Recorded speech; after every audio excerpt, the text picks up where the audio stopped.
با فروپاشی شاهنشاهی ساسانیان در سال 651 میلادی آرام آرام ریشه های ادب و فرهنگ در این سرزمین کهن رو به خشکی نهادند و شهرهای آباد ایران زمین یکی پس از دیگری به دست بیگانگان به تاراج رفتند.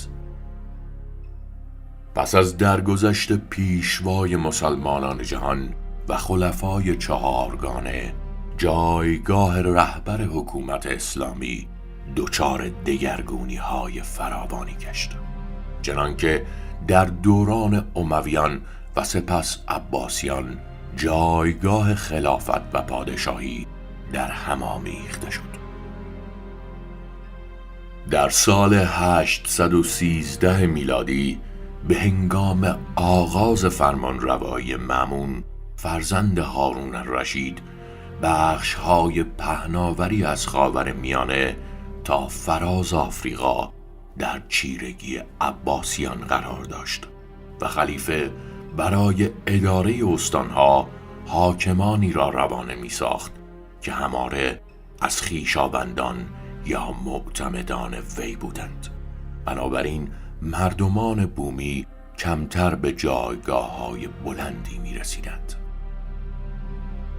خراسان با شهرهای آبادی چون بیشاپور، طوس، هرات، مرو و بلخ از زرخیزترین استانهای این فرمان روایی به شمار می آمدند. در پیرامون شهر بلخ روستایی قرار داشت که آن را سامان می نامیدند. از این رو کدخدای این آبادی سامان خدا خوانده می شد. ابن جوزی آورده است این مرد از زمینداران و مغان زرتشتی بوده که به سبب دوستی با اسد ابن عبدالله قصری حاکم خراسان به آیین اسلام گروید و چه بسا نام فرزند ارشد خود را به ارج این دوستی اسد نهاد.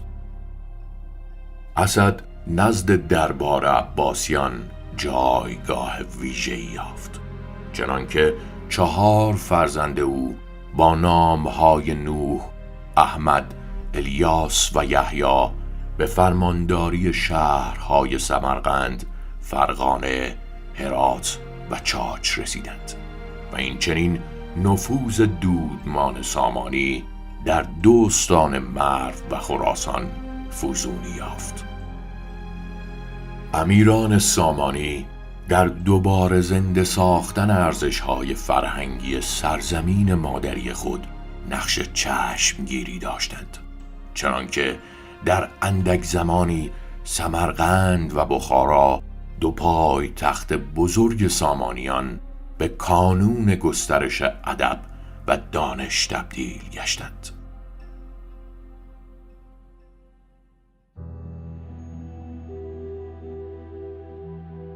اوج بالندگی دولت سامانیان در هنگام فرمانروایی اسماعیل سامانی میان سالهای 892 تا 907 میلادی رقم خورده است. در این دوران سامانیان به عنوان یک دولت مستقل از خلافت بغداد توانستند پایه‌های فرمانروایی خود را در مرو و خراسان پایدار سازند. اسماعیل سامانی با برگزیدن زبان پارسی به عنوان زبان دیوان سالاری دربار سامانیان بستری را فراهم ساخت تا این گنجینه بومی روز به روز پربارتر و نیرومندتر گردد. امروزه برخی پارسی را زبان دری نیز می‌خوانند که اشاره به زبان درباری دوره سامانیان دارد. خردورزی‌های اسماعیل در سایه دادگری‌هایش سبب شد تا در بسیاری از شهرهای فرمانروایی او به ویژه در بخارا نهادهای دانش بنیانی پیریزی گردید که میوه‌های این درختان تنومند بزرگانی گشتند چون رودکی، فردوسی و پورسینا. اینان هر کدام به تنها تن خویش کوشش‌های گرانقدری در شکوفایی هرچه بیشتر دانش، فرهنگ و هنر مشرق زمین داشتند. رودکی را نخستین شاعر بزرگ پارسیگوی و پدر شعر پارسی می‌دانند. افزون بر این، به باور برخی از شرق شناسان چون ریچارد فرای، رودکی در دگردیسی دبیره پهلوی به خط فارسی نقش بسزایی داشته است. امروزه در پهنه جغرافیای سرزمین مادری ما، مردمان با زبانهای گوناگونی چون ازبکی، ترکی، پشتو، اردو، بلوچی، مازنی، گیلکی، تاتی، کردی، لری، آسوری، ارمنی، عبری، عربی و پارسی سخن میگویند. برای همه ما شیرین ترین زبان زبان مادری است و هیچ کس در هیچ جای تاریخ یارای این نیست که آن را از ما بستاند. اما برای پیوند میان همه این فرهنگ های رنگ به رنگ، بزرگانی چون رودکی و فردوسی زبان پارسی را برکشیدند. هرچند که این به معنای برتری زبان پارسی نسبت به دیگر زبانها نیست، بلکه این زبان چون پلی است میان همه باشندگان ایران که در کنار هم زندگی می نمایند. پاس داشتن زبان پارسی تنها به مفهوم زدودن واژگان دیگر زبانها در آن نیست. چگونه میتوان غزلهای حافظ یا رباعیات خیام را از عربی تهی کنیم؟ زبانها از همدیگر وام میجویند و سبب نیرومندتر شدن یکدیگر میگردند. بنابراین ما نباید با تندروی‌های بیهوده میان خود جدایی افکنیم. شاهنامه گرانمایه ترین نگارش به زبان پارسی دری است. این گنجینه بیمانند اوج سرایش در سروده هایی است که فرهنگ و ادب جای جای این سرزمین را با واژه ها به نگاره کشیده است. ادب، راستگویی، دادگری، میهندوستی، جوانمردی، دلاوری و امیدواری بنیان آموزه های شاهنامه شناخته می شوند که فردوسی با داستانهای حماسی خود این پندها را به شنوندگان بازگو می نماید. فردوسی تنها 33 سال پس از درگذشت اسماعیل سامانی در سال 940 میلادی در روستای پاژتوس دیده به جهان گشود. اما در دوره زندگی او زیرساخت‌های آموزشی و فرهنگی سامانیان سبب شد تا استعدادهای درخشان فردوسی شکوفا شود و اثر جاودان شاهنامه آفریده گردد.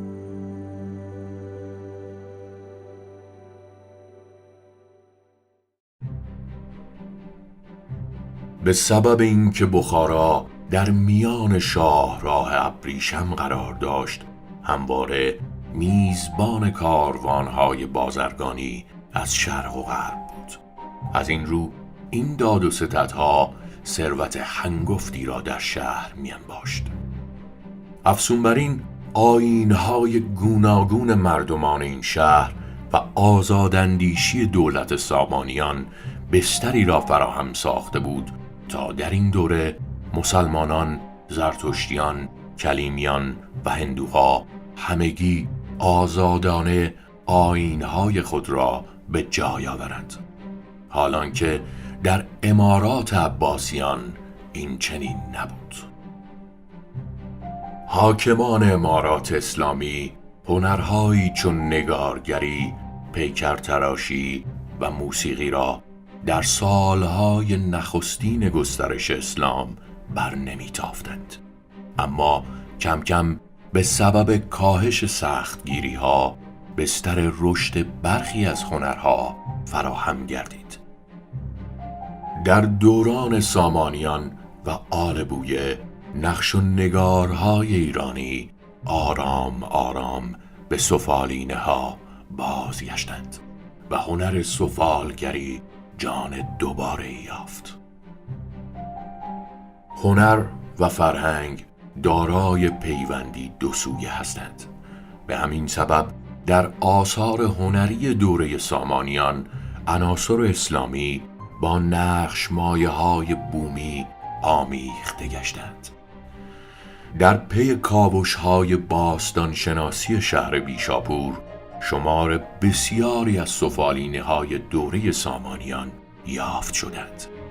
این آثار ارجمند به دست هنرورزان چیره دست با نگارگری یا خوشنویسی آراسته شدند. گویند که ارگ بخارا به دست سیاوش ساخته شده، اما به دور از این اسطوره‌های شیرین بر پایه گمان زنی باستان شناسان دژ بخارا در سده 5 میلادی ساخته شده و در دوره‌های گوناگون ویران و دوباره بازسازی گشته است.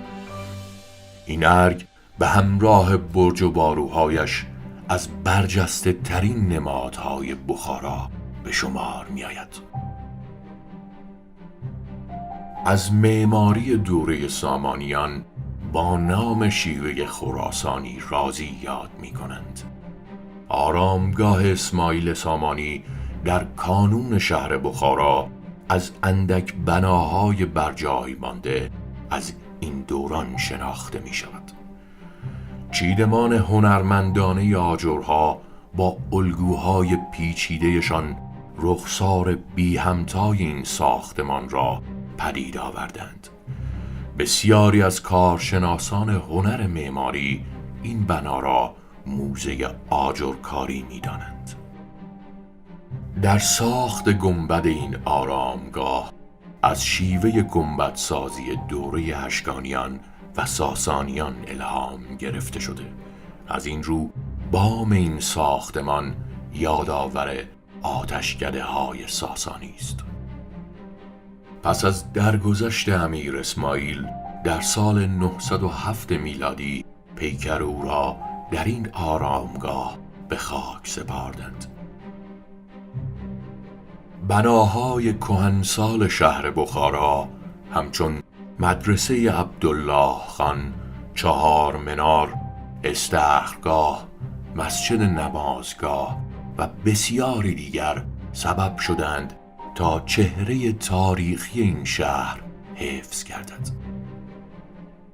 بخارا از دیرباز آوازه‌ای جهانی داشته است. بسیاری از شاعران نامدار ادب پارسی دری در سروده‌هایشان از آن به نیکی یاد کردند. سالانه گردشگران پرشماری برای دیدن شهرهایی چون تاشکند، خیوه، سمرقند و بخارا راهی ازبکستان می شوند. رنگ‌های آبی گویی پیکر باستانی این شهرها را کاشی به کاشی به آغوش کشیدند و چشمان بازدید کنندگان را محو تماشای خود می کنند.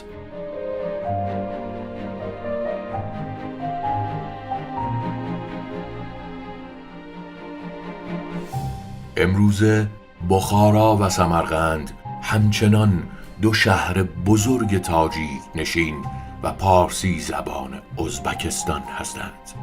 هرچند اسماعیل سامانی برای همه تاجکان جایگاه ویژه‌ای دارد، چنانکه در دوشنبه پایتخت تاجیکستان تندیسی برای بزرگ داشته او ساخته شده است. بیش از 25 میلیون تاجیک در کشورهایی چون افغانستان، تاجیکستان، ازبکستان، ترکمنستان، پاکستان، قرقیزستان، روسیه و ایران زندگی می نمایند. آنان وامدار فرهنگ ناب سامانی در سرزمین های کهن مرو و خراسان هستند. دولت سامانیان میان سالهای 819 تا 1004 میلادی بر سر کار بودند، اما تا همیشه از کوشش‌های آنان برای دوباره زنده ساختن ارزش‌های بومی این سرزمین به نیکی یاد خواهد شد.